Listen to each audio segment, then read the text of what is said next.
Hey guys, today we are going to be solving one-step equations. Please have your notebooks out and ready. Solving one-step equations. Excuse me.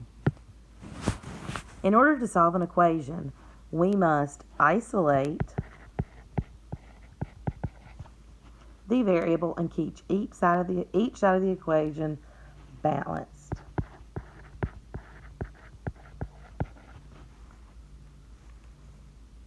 We can use inverse operations to move terms from one side of the equation to the other. Inverse operations are thought of as the opposite. And it undoes the operation. When I say operation, I mean things like add, subtract, multiply, divide.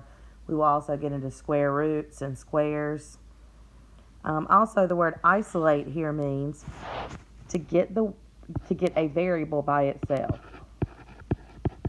To get a variable alone on one side of the equation.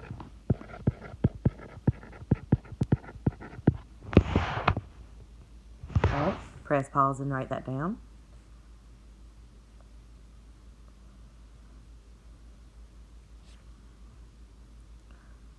All right, what operation is taking place?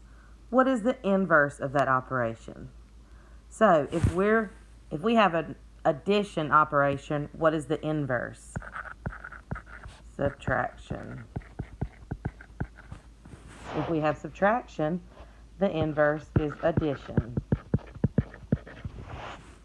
Multiplication's inverse is division. And division's inverse is multiplication.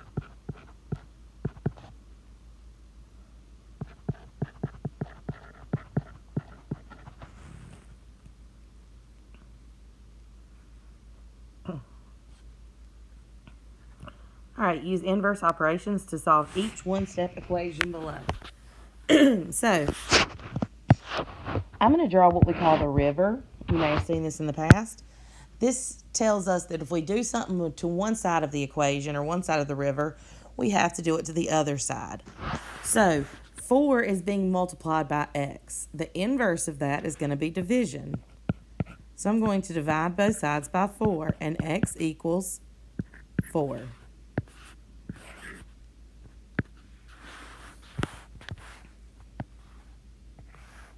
X plus 9, the inverse will be x minus 9. X equals 4 again. Now, I want you to notice that I'm canceling these out, the 9 and the positive 9 and the negative 9, because 9 minus 9 is 0. So we are undoing that operation. X minus 8, the inverse will be plus 8. And x equals 22. Now we have x divided by 5, so the inverse will be multiplied by 5. And x equals 65. And I forgot my river. I'm so sorry.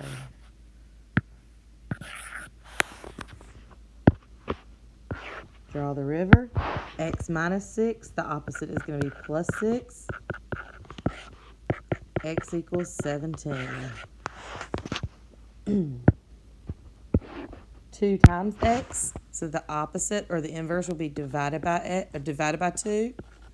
So x equals 44.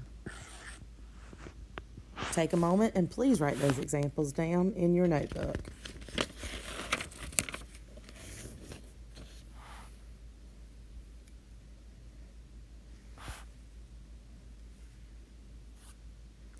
One-step equations can also include rational numbers. So on the earlier slide, we were just looking at numbers that were just integers, so they were positive or negative whole numbers. Now, rational numbers are going to include decimals, fractions. It might be in the problem. It may be your answer. but those are real life numbers. So we're going to divide both sides by 6. And I do not mind if you use a calculator here. And we get x equals 2.6 repeating.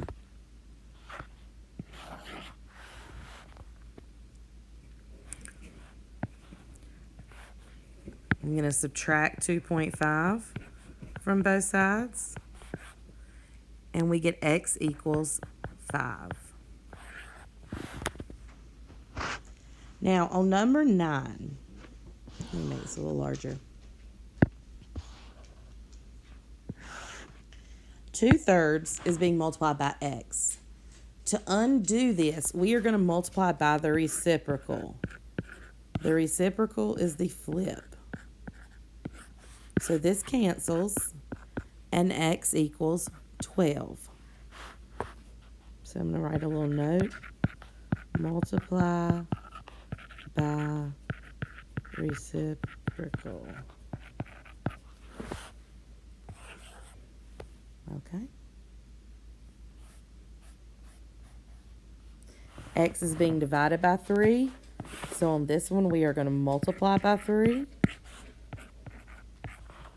Don't forget your multiplication rules. -7 times +3 is -21.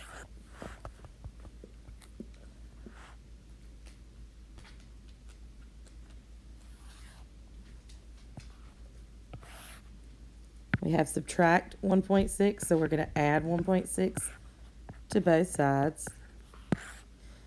So I have -8.2 plus 1.6, which leaves me with -6.6.